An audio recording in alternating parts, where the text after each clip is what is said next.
Welcome to Knicksfandom. This is an independent New York Knicks fan-based podcast, which was created by fans for fans. The show is hosted by L.A. Blackwell, Danny, and Flo. They'll discuss the issues surrounding the Knicks, the NBA, and various other sports-related topics. Join us. It's going to be a heck of a ride.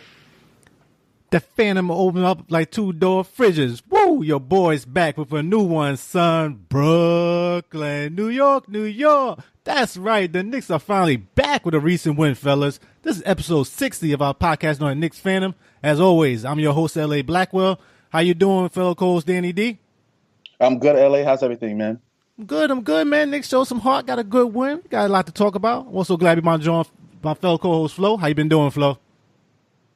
LA, I'm great today, brother. How you doing today, man? I'm good, man. I'm good. And we're going to change things up, listeners. Start the show off fresh right there with the Knicks Weekly Roundup. Let's get it going, guys.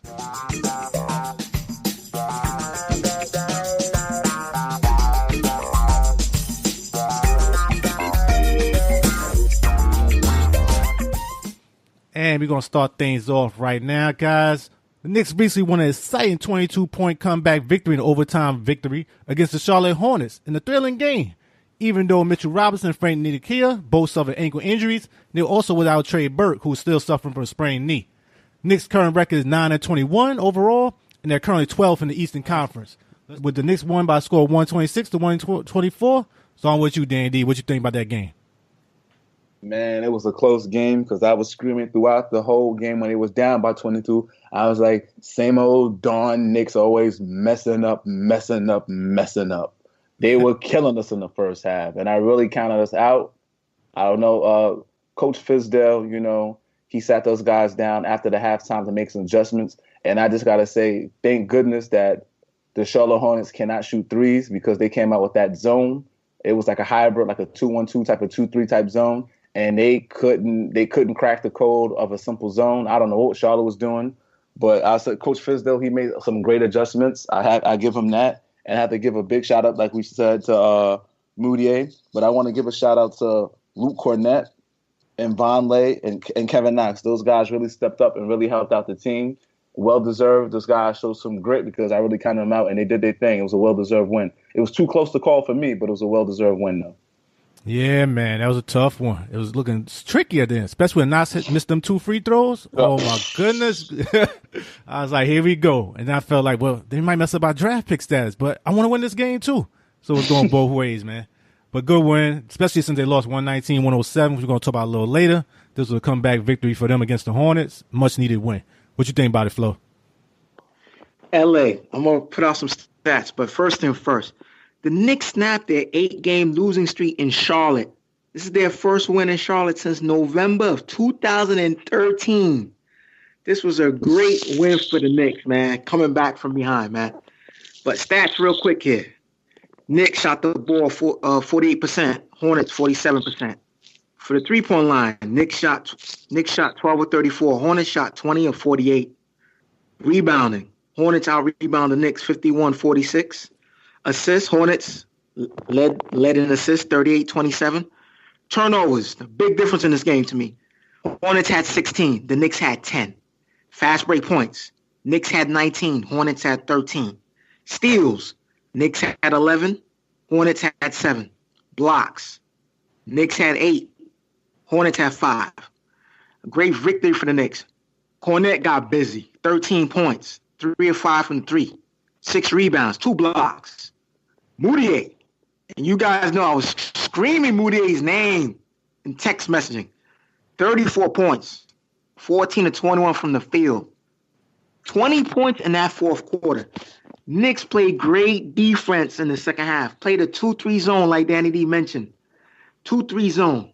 And I like the lineup they had out there when they started off the second half.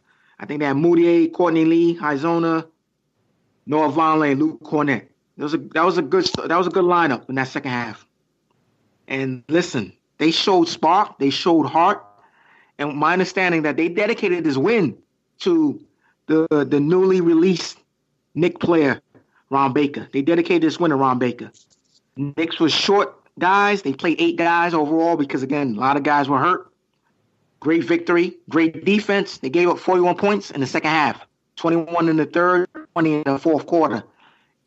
Great victory, great defense in that second half, great victory. Yep, very true. Key to me was the first quarter and the fourth quarter. First quarter, they struggled, 16-33. Fourth quarter, they had 35-20. That was a game right there, big comeback. And for once, they didn't fall apart in the third quarter. They actually had a lead with 25-21. And like we've been stating before, I really want to see some more Luke Cornett. I was glad he got some playing time, got a nice little block out there. And, they needed the size and everything, especially with Ron Baker being released. We'll talk about that a little later to make room for Alonzo Trier, who signed that 2-year contract. So we're going to talk about that, guys. And it's just a good win. It felt good for once. They didn't fall apart. And like you said, Movie Day, big game from him. Just got to see consistency. That's the biggest thing. You see him drop 30, then you see him drop 16, or them guys disappear. That's the biggest issue with this team right now. And they're young, So we wanted to make them have some good habits as they go forward. But with the good, we also talk about the bad, guys. And before this game, the Knicks struggled in the two previous games in which they lost to the Hornets, like I stated earlier, 119 and 107, and followed that loss by losing to the Cleveland Cavaliers, 113 and 106. Did anything stand out from either of those games, fellas, that you wanted to address before we move on to our next topic? Starting with you, Flo. No, LA, listen, the Knicks should have won the Cavs game. Shame on them. Shame on them. They fell behind. They came back. The game was still there for the taking in that fourth quarter. Shame on them. No, it was. Especially your boy Rodney Hood actually woke up, man. I was like, what happened to this guy? He's going to show up against the Knicks. What about you, Danny D? Anything stand out with any of them games?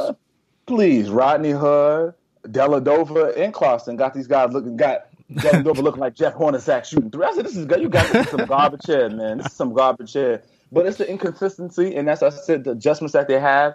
And the problem is, like you guys saying, it's either we're coming out bad in the first or coming bad in the third quarter. And the thing is, with these young guys, it's hard to play catch-up. We're not a team that can be down like 22 and actually come and win a game. That's why it was a rarity to win in Charlotte. Because these other games we've shown against lonely teams, when we're down in the third, it takes so hard to get back and actually try to win the game. We're exhausted to try to win the game. We're too tired. Yeah. That's the thing you worry about these young guys, that stamina and things of that nature. You saw that with Mitchell Robinson earlier, too. But one thing I want to know before we move to the next topic, guys, was the player Kevin Knox. He's been playing much better as of late. Had 20 points in that game, also 3 assists. But the one thing that I did not like that he did, after he missed those 2 free throws, I don't know if y'all guys noticed it, the guy didn't hustle back down the court. How you going to miss 2 free throws right at the clutch and Kemba Walker pushing the ball up the top, and he didn't even rush back down the court? He was still in his feelings, putting his head down and stuff like that. Got to break those bad habits, man. I noticed that out of him. I don't know if y'all picked up on that as well. Yeah, I peeped it, but he's young, though. That's the thing, because, he's thinking this is the icy game. He's like, man, I messed up. You two in your feelings because you got to run back and play defense because you're thinking, man, I messed up. But you guys, the next play, keep on moving, man. You're still going to get paid, baby. Come on, let's go. Let's play. That's it. But you got to pick up with things like that. I'm hoping the coaching staff saw that as well. But, nice win. Hopefully they will build on that. And they're going to need to. They got some tough games coming up. We're going to talk about our predictions right now, guys, regarding the Pacers, the Suns, the 76ers, and the Hawks. Are the next games they're going to play before we are scheduled to be back on the air. The Pacers game is an away game. The Suns game is a home game. 76ers is a away game. The Hawks is a home game. What do you think they're going to be predictions-wise? Starting with you, Flo. LA, I'm going to go with a safe prediction, go 2-2. They should be 3-1 because I still think they could beat the 76ers. Again, that 76ers team is falling apart. They got exposed by the Brooklyn Nets with Spencer Dinwiddie. So, to me, I'm going to say the safe pick 2-2, but they should be 3-1. They'll beat the Suns and the Hawks, by the way. I'm sorry. They'll beat the Suns and the Hawks. Okay. That's where I'm looking at right now as well. Although I'm a little worried about that Hawks game. But they should beat them. What do you think about Danny D? Yeah, I'm going 500, 2-2. And I'm worried about the Hawks game, too, because Collins is back. Jason Collins is back. He was hurt the first time. He's back, and he's playing now, and he's getting busy. Mm-hmm. I can see that. Okay. We'll see if we're right with our predictions as always. Thank you there, fellas. And I want to talk about another topic I've recently read. I want to get y'all guys' opinions about this, and as well as the listeners, what they thought about it. Recently, I saw Wily Hernangomez, former member of the New York Knicks, and now a member of the Charlotte Hornets, recently stated, I miss KP. I think my job is to get him to Charlotte. Any worries, guys? Starting with you, Flo. No, if I'm Billy Hernangomez, I think you should focus on trying to get playing time. Stop trying to recruit players. Get on playing time. This is the reason why the Knicks traded you. They wanted to see more Luke Cornett. They felt like Luke Cornett fits well with their scheme. This is the reason why. This kid is too distracted. Again, focus on getting better. Stop trying to worry about recruiting basketball players. You're not at that level yet. Oh, he said stay in your lane there, Hernangomez. What you think about Danny D? Yeah, unless they paying him to recruit here and things like that. Nah, I think KP, it wouldn't be Charlotte, I'll tell you that. Even they signed Kemba Walker back? Just playing devil's advocate? Who's that? You talking about Charlotte? It's not going to be Charlotte because nobody goes there. And plus, they have the money to get the KP. We can give him more money. He ain't going there. Okay. Just want to throw out there. I don't see it, but I know they had a good friendship, so I know that can always make you give it a little second peek. But like you said, I think he's still like New York, and the money's going to talk at the end of the day. So just something to put out there. See, listen to what y'all think. Go ahead, D. And not to interrupt too. His brother ain't gonna go there because that's the agent and that's who controls KP. His brother ain't going there. I hear you on that one. Oh man. Okay. Makes a lot of sense, guys. Oh, but now we gotta talk about another topic regarding our Knicks. Another thing I recently saw in the news. I want to get your opinion. And it's a former Knicks member, new member of Memphis Grizzlies, Joakim Noah, who previously signed a 4-year, $72 million contract with the Knicks, told the Ringers Chris Vernon, and I quote, Noah said, I don't think it was one thing. I think it was a lot of things. I'm not here to blame anybody or it's anybody's fault, Noah said. It just didn't work out. I could look back on it and say I thought I was ready for New York City, and I wasn't. And it's something that I got to live with. Noah asked if the pressure of playing New York, his hometown, was an obstacle when answering the question. He suggested that partying impacted his time with the Knicks. Not just the pressure, and this isn't me quoting Noah. I remember after the first game, I probably had like 60 people in my house. I'm too lit. I'm too lit to play in New York City, Noah said, laughing with the interviewer. I'm too lit to play in New York City. Memphis is perfect for me. I was asked if he faced the same situation in Chicago. We were lit in Chicago, but I was young, so you recover faster, you know. So Noah basically said he recovered faster, but the Knicks are still trying to recover. Because the Knicks waived Noah in the preseason using the league stretch provision. Noah had 2 years and $37.8 million remain on his contract. A two-time All-Star for the Chicago Bulls in 2014 Defensive Player of the Year, Noah never made that kind of impact with the New York. He played 46 games in 2016-17 season, losing time to various injuries as well. In 5 games with Memphis, Noah's averaged 6.2 points, 3.8 rebounds, 16 minutes. All right, guys. We got to talk about Noah and everything he said in his interview and give us your thoughts regarding as a Knicks fan overall. Start us off, D. What you think? Man, listen. I already told y'all this dude stole money. This is the evidence right there. I'm about to file a lawsuit against this guy for stealing money. Because the fact is that you're a professional. I don't care. It's too lit. You're a professional. You take an obligation to stay in shape, to keep your mind and body focused to play. We gave you $72 million to play, and that's Phil's fault too. That's everybody's fault to come down. We don't know he was in the off time, but what makes it even worse is that you have the audacity to come on a radio show and tell people that's why you didn't perform. No, you didn't perform because you suck, and you suck as a player, and you suck as a human being, as a player, to a professional, to the game. That's why. Because now you got me thinking, when you got suspended for those games in 2017 for a banned substance, I didn't know. You might be lying to my face right now. That's another lie. You knew exactly what you was taking because maybe you was too lit to know what you was taking. That's why. Some harsh words and harsh criticism. Very well deserved in my eyes. What you think about it, Flo? What you want to add to that? Man, if I'm Mr. Dolan, I would definitely file a lawsuit against Mr. Noah and the NBA Players Association because, like D mentioned, stealing money. You stealing money. That's not good. You just admitted by stealing money with this interview you did on the radio show. It's not a good look for Noah. Shame on him. You're an NBA vet. You should know better. You shouldn't be too lit. You're a grown man. Why you need to be too lit in the club? You're a grown man. You should be a mentor to these youngsters. LA, correct me if I'm wrong. I think in that same article, I'm pretty sure the Knicks organization warned Frank and KP to avoid Noah because they realize Noah has a party lifestyle going on. I'm pretty sure they mentioned that in that article. I'm pretty sure. I believe so. I believe so. I didn't follow another part of it, but I think I saw some mentions of it.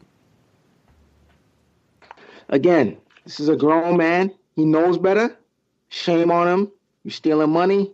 Cough up the money back to Mr. Dolan and the Knicks organization. Again, disappointment. Very disappointed. Y'all hit it down on the head. At the end of the day, it's just a disgrace. You're a disgrace, Noah. 33 years old. You's a grown man, like you said, Flo. This ain't no rookie. This is not no young guy who just came in. This is a veteran.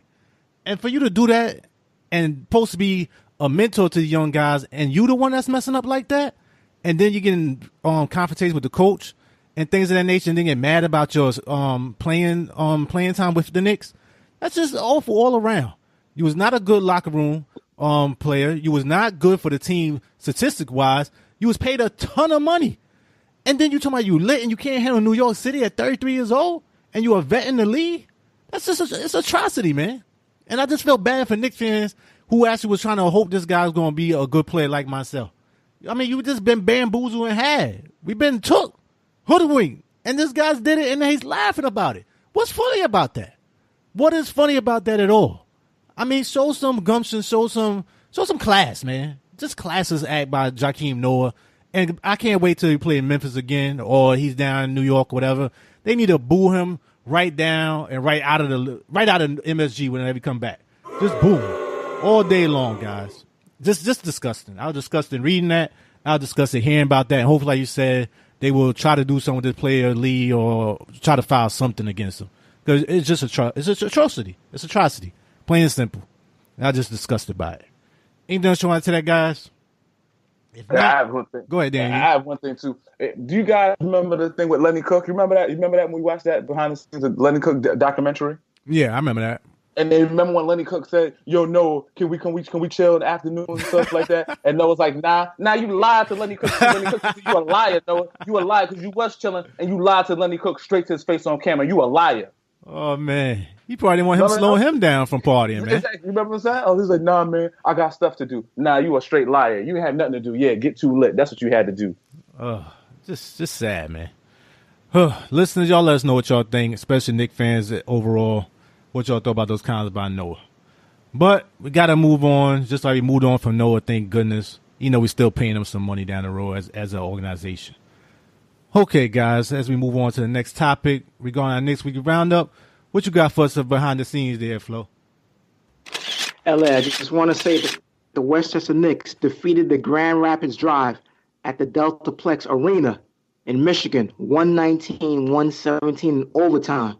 Shooting guard John Jenkins scored 40 points, 13 of 24 from the field, 6-11 from three, 8 of 8 from the foul line, three rebounds, 1 assist, 2 turnovers, 1 block shot.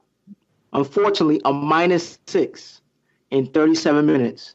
As of right now, gentlemen, the Westchester Knicks are back in first place in the Eastern Conference, 14-5, 6-3 on the road. 6-3 at home. I'm sorry about that. 6-3 at home, 8-2 on the road. Okay. Thank you there, Flo. Nice little comeback by the Knicks. Westchester Knicks, I should say. Hopefully they keep it going overall. And on a sober note, guys, I just want to put this out there. Former New York Knicks forward Eric Anderson and member of the 94 Eastern Conference champions recently died at the age of 48 from reportedly cardiac-related issues. He was married for a decade to celebrity trainer Tracy Anderson. Through their union, they had a son by the name of Sam. Anderson was mostly known for his college basketball career at Indiana University. As a student athlete, he was named the 1989 Big Ten Freshman of the Year and most outstanding player of the 1992 NCAA Tournament, Western Regional, according to the Indianapolis Star. Anderson helped to lead his team to the Final Four in 1992. And just as the Knicksfandom podcast, we want to give our heartfelt condolences out to his family and friends. Anything you want to add for Eric Anderson, guys? Starting with you, Danny D. This is my condolences to the family. Great guy. And this is my condolences. Okay. How about you, Flo? Anything you want to add? Yeah, LA, I just want to say my condolences out there to the Anderson family. Again, he was a good college basketball player and a productive role player in the Knicks. Yeah, I remember him somewhat in the rotation at the end, you know, especially he had a lot of blowouts. They used to put him out there a lot of times. Pretty good shooter and things of that nature. But tough, you know, 48 years old, very young, man. leave his son behind like that. And as we move on a little more positive note, guys, undrafted rookie sensation Alonzo Trier was recently signed by New York Knicks. Flo, what's your thoughts about this signing by the Knicks and the releasing of Ron Baker? LA, try to keep yourself together with Baker, Flo, all right? LA, just want to give a much shout out and respect to Alonzo Trier. Got his money. A young kid who surprised everybody. Here's a player that the Knicks wanted to draft in the second round, but the Knicks realized that they saw Mitchell Robinson out there for the taking. And we all knew that the Los Angeles Lakers wanted Mitchell Robinson, and the Knicks beat him to the punch because they had a higher draft pick than the Lakers. So the Knicks just take that gamble. They drafted Robinson, and then they were able to reach out to Alonzo Trier and sign him to a free agent contract. Much respect to Alonzo Trier. In terms of Ron Baker, you know, if your agent is listening to the show, make a phone call to the Memphis Grizzlies and see if you can get a job in the Memphis Grizzlies as a backup point guard to Mike Conley Jr. We all know the injury history of Mike Conley Jr. So once again, Ron Baker, your agent, give a call to Chris Wallace, the general manager of the Memphis Grizzlies, see if you can get a contract with the Memphis Grizzlies. Maybe you can play 10, 12 minutes a night over there in Memphis. Okay. How about you, Danny D? What you think about this? Oh, yeah, just a great move for the Knicks chair. He's a really guy who earned it and things like that. Good phenomenal play, can get his own buckets and things like that. Ron Baker, you know, I can't say nothing negative things like that of him. He's a hustle hard guy. He got $4.5 million out of it. You know, so to me, it's a win-win situation on both ends. Yeah, Zach, I'm about to say they both winners, man. Ron Baker was going to get that deal nowhere else. No disrespect to him. You know, he tried hard. I can't be mad at him. It's just like I always say, just that he wasn't as talented as some of the guys. That's just how it go. But I'm very happy they signed Trier. You know, didn't send him back no G League or lose his contract, anything of that nature. So very happy to hear about that. And, you know, it just show you if hard work and hustle can make you go far sometime. The guy was very aggressive from day one when he once signed with the Knicks. And he had like a chip on his shoulder to show these guys I belong in this league. And now he got a deal, and he's going to move forward with the Knicks. So I'm very happy about that. And, you know, we'll see what happens as they both go along. Hopefully Baker gets picked up by somebody else. And Trier hopefully continue to develop with the Knicks. But that's pretty much it for Knicks Weekly Roundup, guys. We're going to jump right into NBA talk.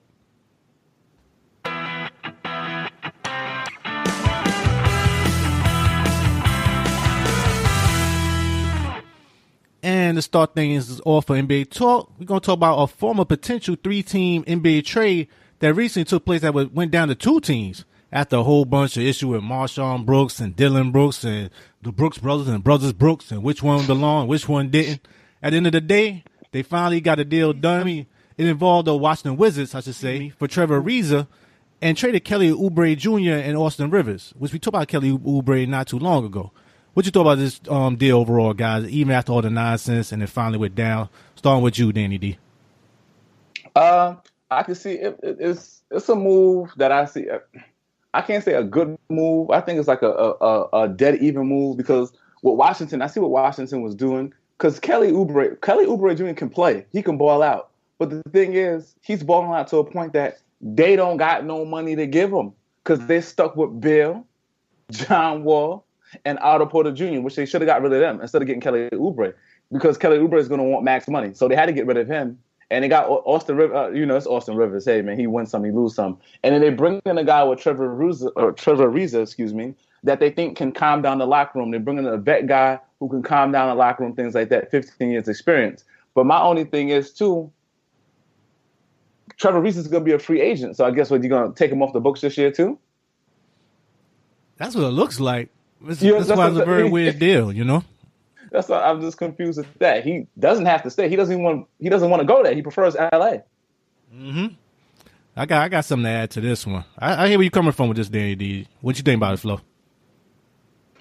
LA, this original deal that was a 3-team deal was a disaster because it seemed like nobody was really talking amongst each other. It seemed like when this deal was getting done, it looked like it was done literally probably through text messaging, not through picking up a phone and make a call and do the deal on 3-way calling. It seemed like it was just done by texting because I got the impression that Memphis was working with Phoenix, only with Phoenix exclusively, with Ernie Grunfeld.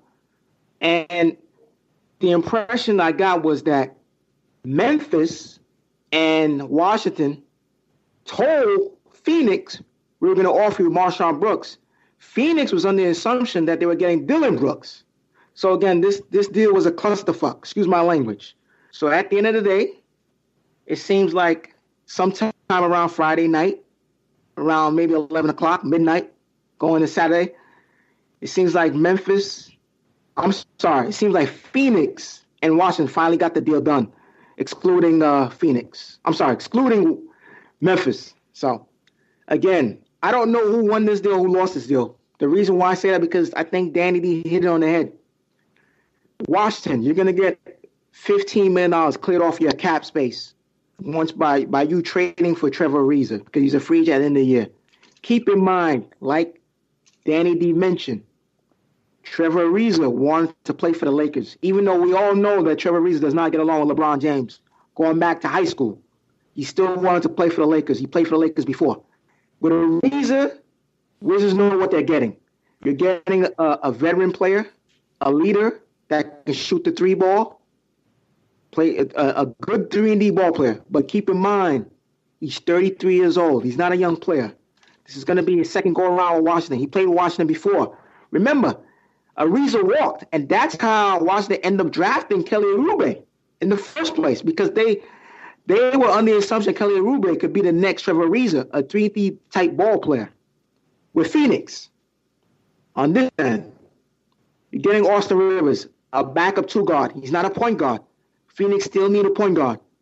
But by them getting Kelly Oubre, you get a chance to see what type of ball player he is, and hopefully be part of your future. But he's a small forward. You got so many small forwards on that team. You got Josh Jackson, who's right now people are spreading rumors that he's considered an NBA bust right now. It's not like he's not producing, but he's considered a bust based on he was drafted so high and he's not putting up the numbers you expect him to put up, as a top five draft pick. They have a lot of forwards. T.J. Warren, Josh Jackson, like I mentioned earlier. Now you got Kelly Oubre. Keep in mind, you already drafted Mikal Bridges. So again, they got a lot of small forwards. They still haven't addressed their point guard situation. Austin Rivers, like I said, a backup two guard. We'll see. Time will tell.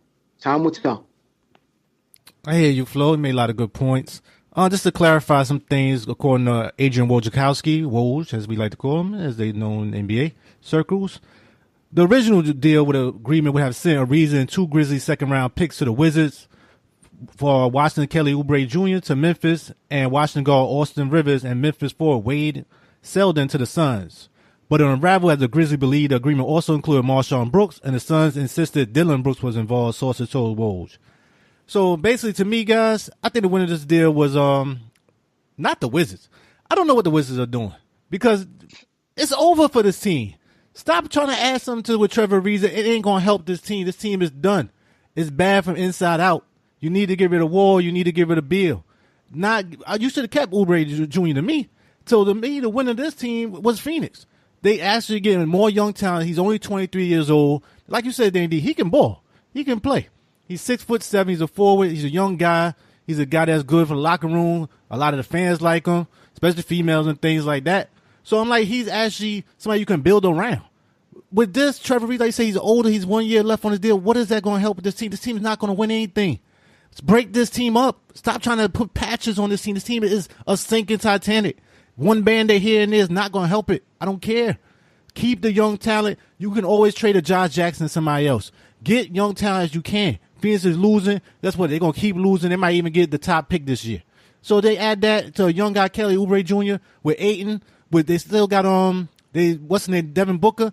They got peace. They just need some vets and better ownership. But the pieces are there. They have a nice lot of young players. So to me, they won this deal hands down, especially, and that's why Memphis is mad, because it's like, man, we could have got a nice young talent right there. That was a beautiful move by them not getting them. Because to me, they needed this move more than anybody. They need some young talent over there. Everybody they got is old. Gasol is old. They point guard. What's their point guard name, Dandy? Or Flo?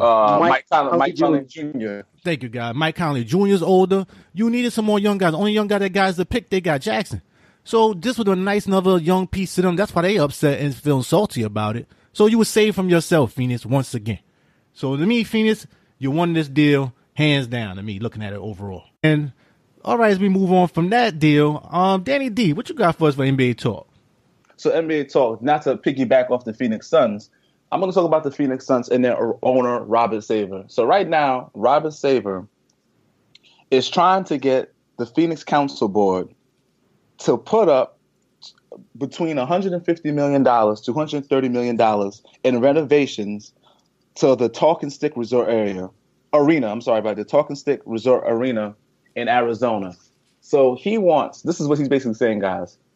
If he doesn't get public funding, this is taxpayers' money from the area. If he doesn't get the money, he allegedly said he was going to move the team to either Las Vegas or bring it back to Seattle. And a lot of people in the area are like, why should we put money out of our taxpayer to build an arena and the team is not even winning? What's the point? And since you're a millionaire, a lot of owners put up their own money to put renovations in. Why should the city of Phoenix or Arizona put up to a team that hasn't made the playoffs since 2010? How do you guys feel about that? I'm going to let you start things off, Flo. I know how much you're a big fan of Mr. Robert Savior. Look here, Mr. Robert Savior. Do us a favor. Do us a favor. Sell this team ASAP. I need the NBA and Commissioner Adam Silver to get involved and convince this man to sell this team. This guy is a businessman. He made his money in real estate. He's a real estate investor. That's how he makes his money. He doesn't have a clue about basketball. And then you got the nerve, you want to go to city council and you want the Phoenix Sun fans, the taxpayers, to help you fund an arena. Get the hell out of here, man. Shame on you, man. You're a grown man. Why do you need them to fund your arena? Put your money up. This team hasn't won nothing. They haven't done anything since you've taken control of this team. This team has been a disaster after the Kevin Johnson era, the Charles Barkley era. This team has been a disaster. This team is a laughing stock because of you. You are a joke and you're an embarrassment. You need to sell the team, man. Seriously, man. Don't come here with this BS, man. Do not come here with this BS, Robert Savior. Sell this team ASAP, man. I hear where you're coming from, Flo. I definitely do. And with the worst record overall, 6-24, I don't know you're going to ask this fans to give any extra money. Be paying them for actually watching this team right now. What you want to tell Danny D? Yeah, you got to think about it. For the last 2 years, think about it. They lose every year, and they get high draft picks. Like you said, every year they get high draft, and it hasn't equaled out anything. So the last 3 years, they lost 59 games, 58 games, and 61 games. Wow. They're getting worse. But then again, you have some tickets right now are going for $8 and $10, and people are not going. So the thing is, Robert Savior, when you win and you spend time with the team and you build the team and you win, you can charge higher ticket prices to pay for the arena and pay for people. When you're winning, you can't equate to that. It doesn't work. So where are you going to get $230 million to put a practice facility and put large screen TVs and all this other garbage? You're not winning. It doesn't work like that. No, I totally agree. Doesn't put no cart before the horse. So you got to prove to yourself and prove to these fans and even the league as a whole that you deserve that. You can't keep asking for money and you're not delivering in other ways. It's just not. Can't do it. It's a horrible move by them. And hopefully they don't do it because they don't deserve it, you know. But, you know, they may try to do that same thing they always do and press the team and say, oh, we're going to move or something like that. Move the team out of there. So we'll see what happens as that goes forward. But thank you there, Danny D. Appreciate that. And I want to move on to the next segment, guys, and that's Fast Break.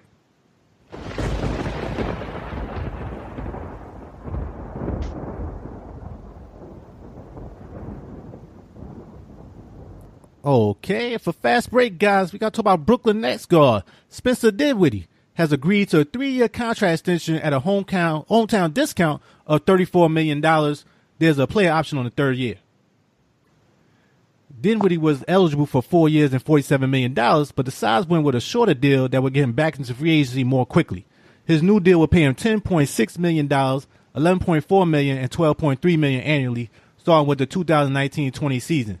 The guard, who was playing in the G League before he signed with the Nets in December 2016, has gone on to become one of the top players and scored a career high 39 points, the most by any player off the bench in the NBA this season in a victory at Philadelphia on Wednesday, guys. Dinwiddie was 3rd in voting for most improved player last season and could find himself in the race for Sixth Man of the Year award this season. He's currently averaging 16.9 points, helping the Nets overcome the loss of scoring leader Karis LeVert. And just want to add a little thing that Coach Kenny Atkinson said. It's just so evident. You can't take him out, and he's playing great basketball. Obviously, he's on an entire engine right now, especially in the second half. All the work he's done, he's come a long way, and he deserves it. Guys, what you think about Spencer Dinwiddie deal? I can already tell you, Mr. Ness was loving it. What about you, Danny D? What you think about this deal? Oh, definitely, it's a great deal because I got to give it to Spencer. Spencer is basically a catalyst for that team. And I said, and if it wasn't for D'Angelo Russell, I don't know. He might be starting because they try to not mess up D'Angelo Russell's inconsistency and mess up his, because D'Angelo Russell is kind of young, don't mess his confidence up. Then so Spencer should be starting, and it's a great move by him. And he could have got more money. Great move, smart guy. He's well deserved. Yeah, give him a little balance both ways. That way, if he continue to play well, he can get more money quicker, but also give him some money now. So nice move, nice deal by them overall. What you think about Flo? LA, I want to give a shout out to Spencer Dinwiddie. Great contract, much deserved, got your money. I think the Nets did an excellent job. Sean Marks and also Coach Kenny Atkinson developing him. Sean Marks for believing in this kid and and putting up the money. Much respect. Again, it's worth it because you think about it. If you allow him to go via free agency, you're gonna have a team like Orlando or Phoenix overpay for this guy. So you're able to sign him at a cheap deal. So it's a win-win for both parties. It's a win-win for the Nets. It's also a win-win for Spencer Dinwiddie. Okay, sounds good. We all came to the same agreement with that. What you got for fast break there, Flo? What else you want to add to fast break? LA got two things. Number one, I want to give a shout out to Sharif O'Neal, the son of Hall of Famer Shaquille O'Neal, who just underwent heart surgery. So I want to give a shout out and wish him a speedy recovery. He had surgery on Thursday. And the surgery was to correct an electrical issue with his heart. It was a scary procedure. Unfortunately, it was a really scary procedure. He is 6'9", forward, one of the top 100 recruits for UCLA. He was actually ranked overall 40. Again, give a shout out to this kid and a speedy recovery to Sharif O'Neal, the son of the legendary Hall of Famer Shaquille O'Neal. Yeah, definitely want to do that as well. Young guy, hate to see him going through all that. Hope he come back stronger than ever. What else you want to add to that, Flo? LA, one more thing. Our boy, Swaggy P, signed with an NBA team, the Denver Nuggets. So I want to give a shout out to Swaggy P, Nick Young, for finally signing a contract with the Denver Nuggets. As you know, guys, the Nuggets, a lot of injuries are occurring in Denver Nuggets. They lost Gary Harris. Also, Isaiah Thomas is hurt. A lot of their key players are hurt right now, so it's a good signing for the Denver Nuggets. So you know what? Nick Young, wish you all the best with Denver. A veteran ball player that can shoot the three ball. We all know, his personality. So. Okay. Thank you there, Flo. What about you, Dan D? What you want to add about Sharif O'Neal or Swaggy P? Oh, man, speedy recovery to Sharif, and hopefully everything works out for him and he can get back to court at UCLA. They need him out there. And Swaggy P, man, keep on shooting those threes and keep on having that career, man. Good luck. Yeah, I know Melo. Only thing he's looking like, what about Melo? He's like, right now, what about Dre? I don't know. So let's see what happens. Swaggy P getting that money. Nothing wrong with that. Nice little signing. Ain't going to cost him much. So I understand that. Guys, I got a few little things for NBA Fast Break today. And I saw in NBA news and just want to get y'all thoughts about it. First up, Jabari Parker's on the trade block. I heard that recently he's falling out of the rotation. And he's basically trying to put him out there, see where they can move him going forward. Any thoughts about that? Starting with you, Danny D, regarding our man Jabari Parker? Not surprised, I know. So Jabari is the thing, is the trade office. Is the thing. Who's going to do the trade office and take that big contract that he got? That's the thing. Who's going to pick up that contract? And where does he fit? Because now the thing is, they're going to sell him as damaged goods now because he's not playing, he's shooting horrible, and he's out of rotation. So if I'm a team or organization, why the heck I want to pick up a guy that you don't want? That's true. And talking about that trade-off for that contract, this deal is worth over $40 million over 2 years. This contract does have a club option for a year 2, meaning acquiring Parker wouldn't be a massively long-term undertaking, but rather more of a short-term to try out. Only good thing, he's pretty much young. I think he's like 23, but he got a ton of injury issues. So far, he's been averaging, I believe, in 17 games, 17.6 points, 7.9 rebounds, 2.6 assists, while shooting 46.1% from the floor. But these numbers, man, can be easily washed away with some of the things. If you actually watch the game, the guy doesn't hold anybody on defense at all. He ain't even trying. And we said this in the beginning, it's going to be an issue. I mean, I gave Process agent for getting that deal, but it's not playing winning basketball. He's just putting up numbers right now. What would you want to add to that, Flo? LA, the only thing I can think of right now is the only team that could be interested in him is probably the Minnesota Timberwolves. And the only reason why they're relying heavily in Derrick Rose scoring off the bench. So maybe they can have another piece that come off the bench and score and take some pressure off Karl-Anthony Towns, Cat, and the struggling small forward Andrew Wiggins. So maybe that might be a good fit for him coming off the bench for the Minnesota T-Wolves. Maybe the T-Wolves could probably trade. I would say off the top of my head, gentlemen, I haven't done the numbers in the NBA trade machine. So off the top of my head, I would say it'd be Jeff Teague, point guard, and I would say maybe Taj Gibson, and maybe you throw in a second round draft pick. And that's just off the top of my head, gentlemen, for Jabari Parker. No, I hear you. I can see something like that. I haven't really thought about it as of yet, but, just the fact he's already out there, y'all just signed him. And we were saying that before. Why would y'all even sign him for that type of money? You was basically going against yourself when you did it. That's why I don't understand. These people getting money to make these deals. And you can see right from offset, there's going to be some problems. So it's just very weird to me. But as we move forward, another topic I want to talk about, guys, is Kawhi Leonard. And they're playing very well in Toronto. They got one of the top records right now in that Eastern Conference. But I'm still hearing a little whisper saying that Kawhi's not really sold on Toronto yet. That he still want to go to L.A. He still want to go to his hometown. And some people are saying, and I just wanted to get y'all guys' thoughts about it, because the Clippers will have 2 max contract slots available after this year. And do you think they have a legitimate chance of trying to get Kawhi and Kevin Durant to come over there? And what do you think about that possibly happening overall? Starting with you, Flo. LA, from my understanding, and I don't know if you guys were aware of this, that the Los Angeles Clippers have sent half of their scouts to every Toronto Raptors game, whether it's home or on the road, just to scout Kawhi Leonard. I don't know if you guys are aware of that. Especially Lawrence Frank, who is currently the president of basketball operations with the Clippers. He's been to a lot of Kawhi Leonard basketball games. So, yes, the Clippers definitely are interested in Kawhi. We know that. Can they afford it? Yes. The only way for them to make it happen, they're gonna have to allow a lot of these guys walk, which is Danilo Gallinari's contract. They'll probably let Tobias Harris walk, even though they had all from a mid-max money, 5 years, $80 million, which he turned down early in the season. There's a lot of guys the Clippers are going to have to allow to walk, let them walk, and then have more cap space to sign Kawhi and KD. Yes, it's possible, LA. I do agree it is possible that they can sign both ball players. It's definitely possible. But again, if you're Kawhi, you got to think about it like this. You got a chip already. You already won a chip. You really don't got nothing to prove. Right now, you're just trying to stay healthy. That's the goal. So that's why, you're not playing in back-to-back games. We'll see. We're going to see, what's his next move. But I definitely think the Clippers are in play. Not the Lakers. The Clippers are in play. Okay. You said you think it's possible, but how probable do you think it is that both these guys going up with the LA Clippers after this season? I would say, in all probability, with Kawhi, I think it's 50-50. I think it's Clippers, Toronto right now, Kawhi. With KD, I would say it's a 25% chance. And why you say 25%? I still think the Knicks are still in play because LA, you just mentioned, you came with breaking news with Alonzo Jr. signing a 2-year contract with the Knicks.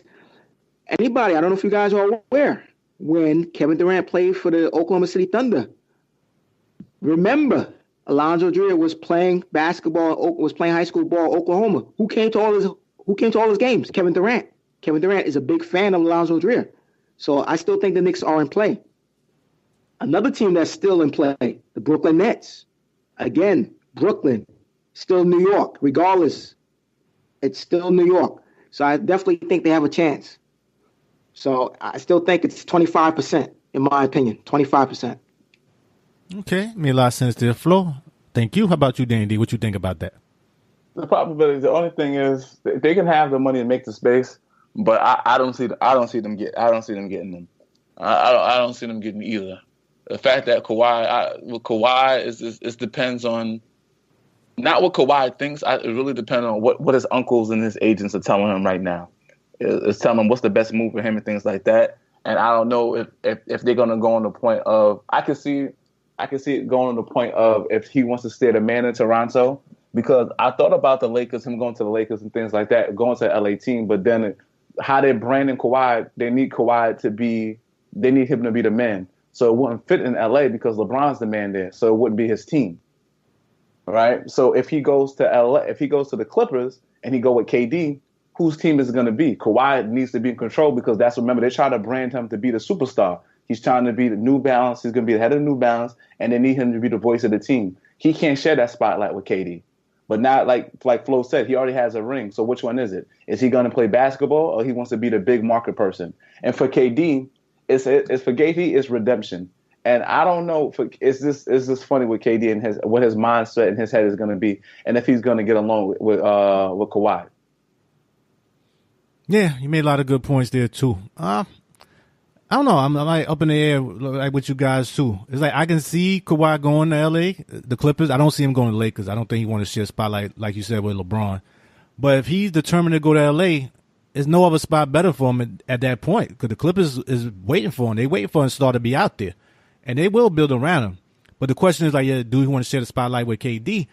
And on the court, I think it would be very good. The way that I think they would play off of each other very well because KD likes to shoot, Kawhi likes to drive. They both play pretty good defense in that regard. They're winners. So I think they both would be up for the challenge if they want to put their egos aside a little bit. But like you said, it depends on what you want. Do you want to win? I can't really say he about the money because he could have got more money just staying in San Antonio. And you see he turned that down. So I don't think that's going to keep him there with the Toronto, even if they make it to the finals. Because the biggest thing, like you said there, Flo, he already got a chip. So he don't have to stay there trying to fight for no chip. He already got finals MVP. So him and Durant are both very difficult to decide where they're going to go at this point. Because they both basically got their future in their own hands. You know, they control where they want to go. And it's just determined in their mindset. And both of them make kind of real decisions you normally wouldn't make because not determined by money, not really determined by, legacy. So it's going to be very, very interesting where these guys go after this season. But I just thought somebody want to put out there and listen, let us know what you think as well in the comment section. Go ahead, LA. Just want to put this out there. Right now, the clock is ticking with the New Orleans Pelicans GM, Dell Demps. Remember, they can offer Anthony Davis a supermax deal, 5 years, $35 million. Both of you guys just mentioned about Kawhi. He already turned down the money with San Antonio. So AD is up next. We'll see if he's going to re-sign with the Pelicans real soon, or he's going to let the organization know, I'm not going to sign a supermax deal, trade me. So the ball right now is in Dell Demps' hand. He needs to go get that third star. LAD, we talked about this before, maybe the best thing they should do. With LA, the trade proposal you mentioned a couple weeks ago, they need to go after Bradley Beal. They need a third star there in New Orleans. Bradley Beal's got to be that guy. My understanding, LA, it's my understanding that the Pelicans finished second in the Jimmy Butler trade.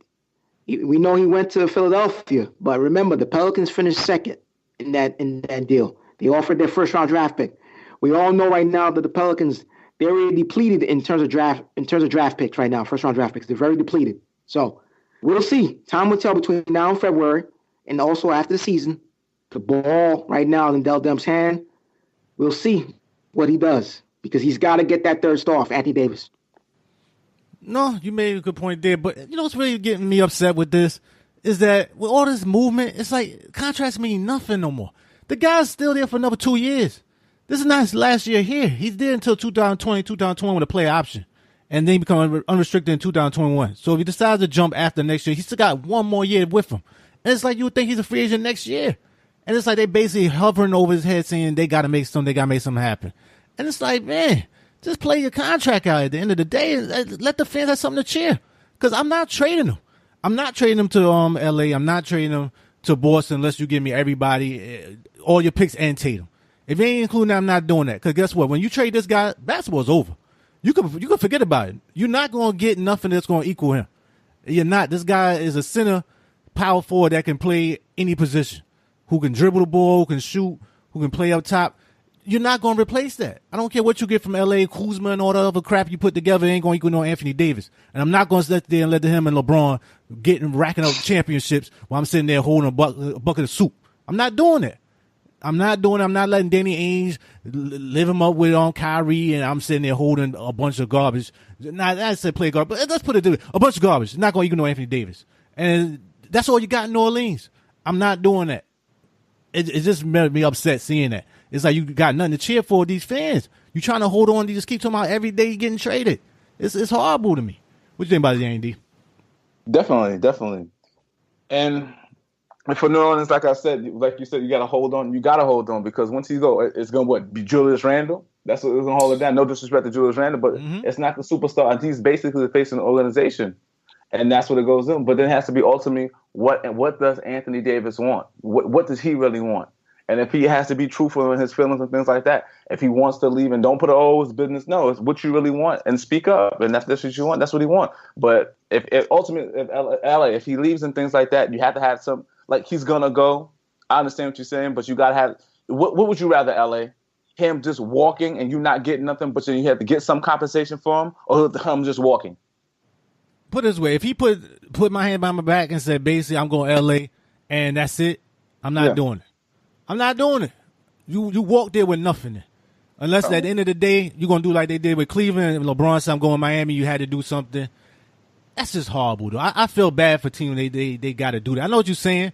But he going to have to come out and say it, though. Put it this way, he got to come out and say it and let catch all that heat. That's it. Exactly. I understand. But if that's not the case, I'm not doing these little trading 25 cents on the dollar for these guys because these deals is not good. I'm hearing this Kyle Kuzma and Ingram. That's not no Anthony Davis. This guy's a top 3 player, MVP type player. It's not going to equal that. It never does, you know? And what you think about that? What else you want to add to that, Flo? No, the only way you can trade for him is like you said, unless you're getting like 4 or 5 first-round draft picks for him. Other than that, there's no equal value in terms of trading Anthony Davis. Like you said, LA, put his hand to the fire and say, listen, you got to come out and say you want out. We're not going to move you. We want you to come out and say you want to be traded. Put all the pressure on you, Anthony Davis. It's on you. That's what needs to be done. Because LA, if you're tired of hearing this, it's going to continue to be publicized every day because that's the other player that's under contract where everyone is thinking that's going to demand a trade. So he's got to be willing to look in the mirror and say, listen, I don't want the Supermax deal. You know what? Get me out of here. I want to go to the Lakers and play with LeBron. He has to be the guy to speak up. No, you're right. And I'll tell you one thing. When the next union negotiation happened between the players and the owners better hold themselves to the fire if Anthony Davis walk. Because this Supermax ain't working. You try this with Kawhi, it ain't work. You try this with Anthony Davis, it ain't work. These players don't care. There's too much money out there with these true contracts and other things out there with endorsement deals. They want happiness. They want to play with their friends. They want to play whatever in their own particular mind. That Supermax ain't getting it done. Y'all better go back to the table and renegotiate something else. Because this ain't getting it done. You had 2 top players leave your organization. These teams are left in ruins now. Ruins. And they build these guys up. And you got nothing to show for it after 4 or 5 years. So, I don't know. At least San Antonio could say they won a chip. But New Orleans ain't win nothing. They won nothing for this guy if he leaves like that. But this is the NBA as it is, as we go forward. And, you know, you got the ability to do it. I can't be mad at that, but something got to give both ways. The fans is going to be just cheering laundry at the end of the day. But as we move on to the next topic, guys, the next segment of the show, I want to move into open court real quick. And for open court, guys, I got 3 deals. I could have said this for the next week roundup, but I want to talk about this real quick regarding our player, Tim Hardaway Jr. And I saw 3 deals I want to put out there because Knicks need to make a move, man.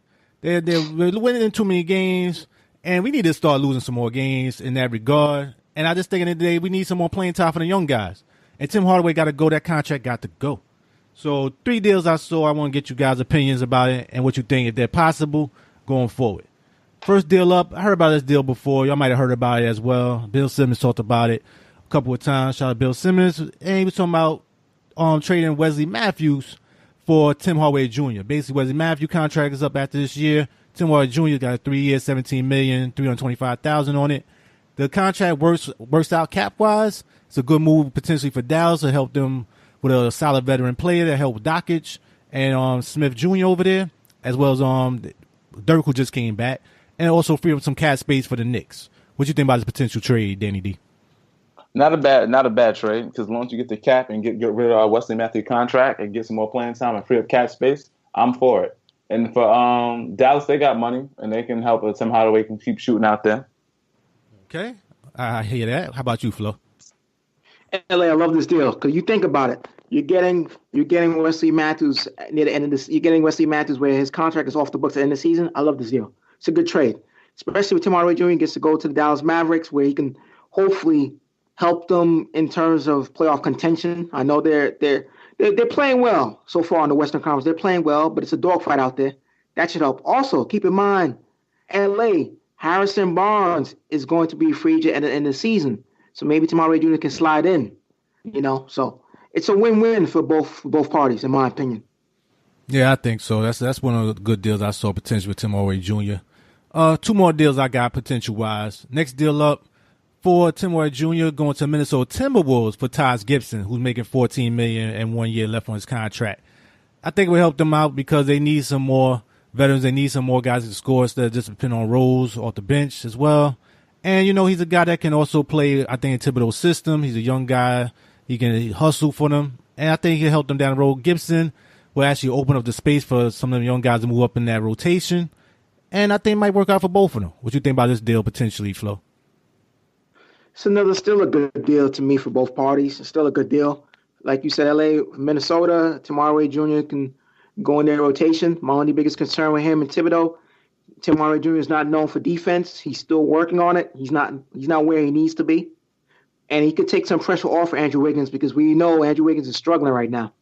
And for the Knicks, get Taj Gibson, again, expiring contract. I have no problem with this deal. Yeah, and also allowed Saric to move into the starting power forward position as well. So I think that might help them out too. What about you, D&D? What you think about this deal, potentially? Yeah, good expired contract and get somebody else. And then Tim Hardaway Jr. still get his playing time and still get his money. It's a win-win. Okay. And one more deal I saw that may work for both teams. And this deal I saw, Tim Hardaway Jr. again, being traded to the Los Angeles Lakers for 2 guys that have been recently in the news that they're trying to push and move. And that's Kentavious Caldwell-Pope and Michael Beasley, who will be returning back to the Knicks since Michael Beasley has not been playing well for the Lakers, hasn't really worked out. Beasley's currently making $3.5 million for 1 year. Pope is making 1 year, $12 million. This works out cap space-wise, and I think it's a deal that can help LeBron. He needs some more scoring out there on the wing because they're still going to try to make a push this year. And it definitely helps the Knicks. Both these guys expiring contracts, make up some cap space. And like I said, I'm trying to get at least 2 salary cap spaces this year and definitely 1 max at the end of the day. What you think about this deal, Danny D? That's what I'm trying to say. I probably would have did it for Caldwell Pope half and half to see because he's sometimes inconsistent, but we don't really care because we want the contract. And for Michael Beasley, I don't know how they're playing. That's the thing. The only return for player wise, as long as their contract is good, it's okay. And for the Lakers, yeah, if they get the ball, they need a spot up shooter. If he's not streaky, it could be work for both sides. Just for us, I don't know how Caldwell Pope is playing this year. And for Michael Beasley, they're not doing that well playing wise, but we want to lose anyway. So come on, board. Exactly. I want them Zion sweepstakes, man. That's a win-win to me. What you think about that, Flo? I think the first 2 trade proposals were much better than this one. But again, still, you get the expiring contract at KCP, and you get to bring back Michael Beasley Jr. So this will help LeBron James. You're pretty much helping LeBron James by you doing this deal. So I don't want to help LeBron. So you know what? I like the previous 2 deals better. I hear you. But, Knicks also not trying to win but so many games. And if we can get more money off that contract, I'm all for it. But those are 3 potential deals. Knicks fans, y'all can let us know what y'all think about it. If y'all agree with Flo. Or if y'all like all three, you like all two, if you like none of them, let us know. If you got something better in your minds, put it in the comment section. That's it for me for Open Court, guys. Unless y'all have... Okay, listeners, and that's bringing us to the closing remarks for today's show. You got any closing remarks for today, Danny D? I also want to thank you guys and keep on taking the listeners and everybody keep on subscribing and spreading the love. Appreciate it, guys. Thank you, Danny D. What you got for closing remarks for today, Flo? LA, I want to thank all the listeners, old and new. Please subscribe, tell a friend, leave a positive review. We're all over the place. We're on Spreaker. We're on iTunes. We're on YouTube. We're on Spotify. Gentlemen, thank you so much for allowing me to be part of this great show. Definitely appreciate it. Okay, much appreciated, Flo, as always. Thank you guys for your contributions. Another excellent show. Couldn't do without y'all. Listen, please subscribe on Apple iTunes, YouTube, Spreaker, Spotify. We everywhere you want to find your podcast. See ya.